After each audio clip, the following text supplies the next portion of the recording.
नमस्ते प्यारे विद्यार्थी मित्रों, शुभ प्रभात। आप लोगों का दिन मंगलमय रहे। सिद्धि हिंदी विद्यालय की ऑनलाइन क्लास में आप सबका स्वागत है। इसके अंतर्गत हम कक्षा 3 विषय पर्यावरण, उसके अंदर पाठ नंबर 2 वन परी, उसके प्रश्नों के उत्तर के बारे में चर्चा कर रहे थे। ठीक है, इसके अगले वीडियो के अंदर हमने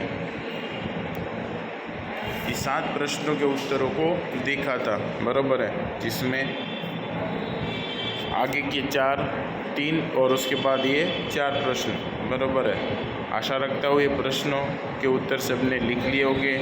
फिर भी अगर किसी का बाकी है तो आगे का वीडियो देखकर उसमें से लिख सकते हो। ठीक है, चलो अब आगे बढ़ते हैं।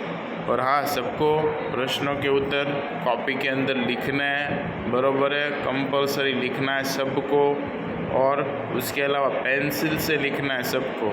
किससे लिखना है? पेंसिल से लिखना रहेगा। ठीक है,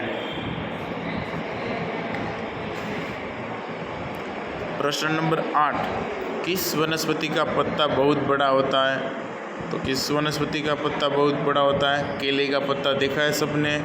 हाँ, केले का पत्ता बहुत बड़ा होता है, बराबर है। प्रश्न नंबर 8, किस वनस्पति का पत्ता बहुत बड़ा होता है? तो केले का पत्ता बहुत बड़ा होता है। इसी पश्चात 9वां क्वेश्चन, वनस्पति के विभिन्न अंगों के नाम लिखिए। वनस्पति के विभिन्न अंगों के नाम कौन कौन से हैं? जड़ है, तना, पत्ते, फल, फूल, टहनियाँ, ये सब वनस्पति के विभिन्न अंग है, बराबर है। क्या क्या है वनस्पति के विभिन्न अंग? जड़, तना, पत्ते, फल, फूल और टहनी, बराबर। वनस्पति के मुख्य प्रकार बताइए। वनस्पति के मुख्य 3 प्रकार है। एक तो बेल के स्वरूप में होती है, अथवा बेल यानी कि लता, दूसरा है पौधे के स्वरूप में, और तीसरा वृक्ष या पेड़ के स्वरूप में होती है। तो इतने प्रकार है वनस्पति के, 3 है, बेल, पौधा और वृक्ष। ठीक है, फिर 11वां प्रश्न है, वनस्पति में क्या क्या विविधता पाई जाती है? तो वनस्पति में रंग, रूप, आकार, श्वसन और भोजन में विविधता पाई जाती है। कोई वनस्पति का रंग अलग हो, किसी का आकार, कोई छोटी हो, कोई बड़ी हो, कोई पतली हो, कोई मोटी हो। ठीक है, श्वसन, तो सबकी श्वसन क्रिया भी अलग अलग होती है वनस्पतियों की। और भोजन, सबका भोजन बनाने का तरीका भी अलग अलग रहता है। तो वनस्पति में रंग, आकार, श्वसन और भोजन में विविधता पाई जाती है। उसके पश्चात जड़ किसे कहते हैं? तो जड़ किसे कहते हैं? पेड़ या वृक्ष का जो भाग जमीन में होता है उसे जड़ कहते हैं। पेड़ या वृक्ष का जो भाग जमीन में होता है, ठीक है, उसे क्या कहते हैं? जड़ कहते हैं। तो ये 8वां, 9वां, 10वां, 11वां और 12वां ये प्रश्नों के उत्तर आप लोग लिख लो।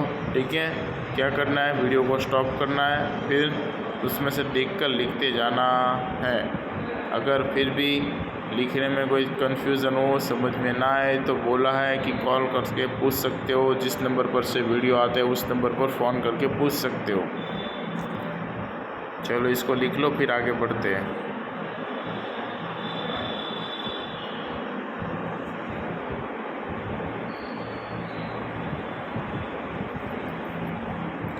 चलो तो वीडियो को स्टॉप करके ये प्रश्न आप लोग लिख ही लोगे।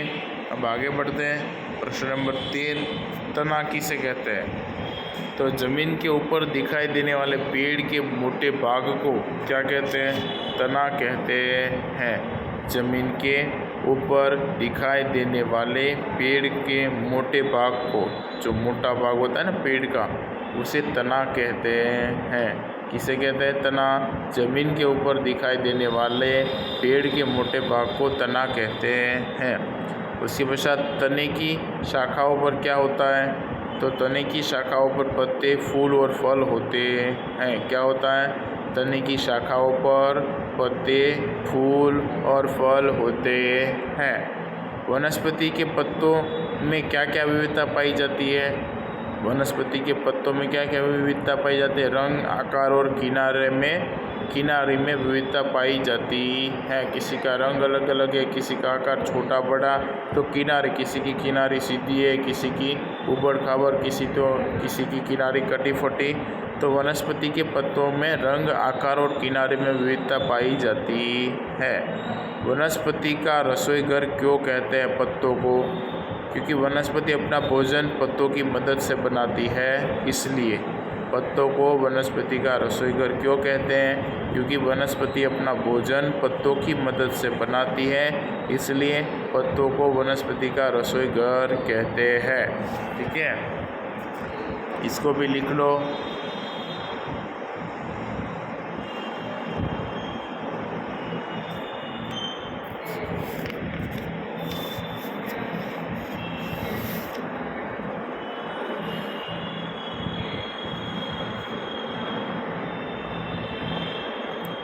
स्टॉप करके लिख सकते हो, वीडियो को स्टॉप करोगे तो इसको आप लोग लिख सकते हो। ठीक है, स्टॉप करके लिख लेना। चलो आगे बढ़े। प्रश्न नंबर 17वां, पेड़ किसे कहते हैं? तो पेड़ किसे कहता है? जो पौधा अधिक बड़ा और मोटा हो उसे, बराबर, या फिर जो वनस्पति अधिक बड़ी और मोटी हो उसे पेड़ कहते हैं, बराबर है। जो पौधा अधिक बड़ा और मोटा हो उसे पेड़ कहते हैं। पौधा किसे कहते हैं? जो वनस्पति छोटी हो उसे पौधा कहते हैं। किसे कहते हैं? पौधा। जो वनस्पति छोटी हो उसे पौधा कहते हैं। पेड़ पर कौन कौन से जानवर रहते हैं? तो पेड़ पर कबूतर, गिलहरी, बंदर, तितली, तोता, कोयल आदि रहते हैं। कौन कौन से जानवर रहते हैं पेड़ पर? कबूतर, गिलहरी, बंदर, तितली, तोता, कोयल आदि रहते हैं। उसके पश्चात 20वां प्रश्न, दयाराम और शबनम ने किसको छुआ था? तो दयाराम और शबनम ने चमेली और नीम के पेड़ को छुआ था। किसको छुआ था? दयाराम और शबनम ने। दयाराम और शबनम ने चमेली और नीम के पेड़ को छुआ था। दयाराम ने चमेली को और शबनम ने नीम के पेड़ को छुआ था। ये याद रखना, दयाराम ने चमेली के पौधे को और शबनम ने नीम के पेड़ को छुआ था। ठीक है, चलो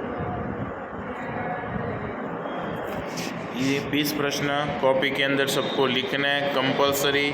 लिखने के लिए वीडियो को स्टॉप करते थे ना प्रत्येक प्रश्न पर, बराबर है, स्टॉप कर दोगे फिर लिख सकते हो।